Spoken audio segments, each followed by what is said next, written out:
ৰাজ্য চৰকাৰৰ কেবিনেটৰ সিদ্ধান্ত অনুসৰি ৩১ মাৰ্চৰ পৰা ৪দিনীয়া কাৰ্যসূচীৰে জিলা দিৱস উদযাপন কৰাৰ বাবে প্ৰস্তুতি চলাইছে।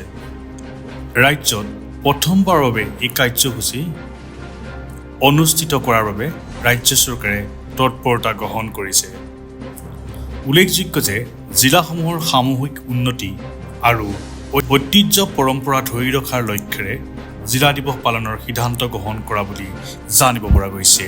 কেবিনেটৰ এটা সিদ্ধান্ত মতে আমি কামৰূপৰ প্ৰথমবাৰৰ কাৰণে কেবিনেটৰ ডিচিশ্যন মতে ডিষ্ট্ৰিক্ট ডে উন্মোচন কৰি আছোঁ প্ৰগ্ৰামটো। এইটো ৪ দিনৰ কাৰ্যসূচী হ'ব। ৩১ মাৰ্চৰ পৰা আৰম্ভ হৈ ৩ এপ্ৰিললৈকে চলি থাকিব। কামৰূপৰ বিভিন্ন জেগাত আমাৰ প্ৰগ্ৰামছ হ'ব আৰু চেণ্ট্ৰেলিও এটা কামৰূপৰ কলা সংস্কৃতি আৰু নৃত্য এইবিলাক গোটেই শ্ব'কেছ কৰা নিচিনা এটা প্ৰগ্ৰাম ইয়াতে হাতত লৈছোঁ। মেইন ইছ্যুটো কি কামৰূপ এটা মানে অসমৰ ভিতৰত এটা লিডিং ডিষ্ট্ৰিক্ট হিচাপে গঢ়ি তুলিবৰ কাৰণে আমাৰ কামৰূপৰ প্ৰত্যেক ৰাইজৰে এটা আশা আছে।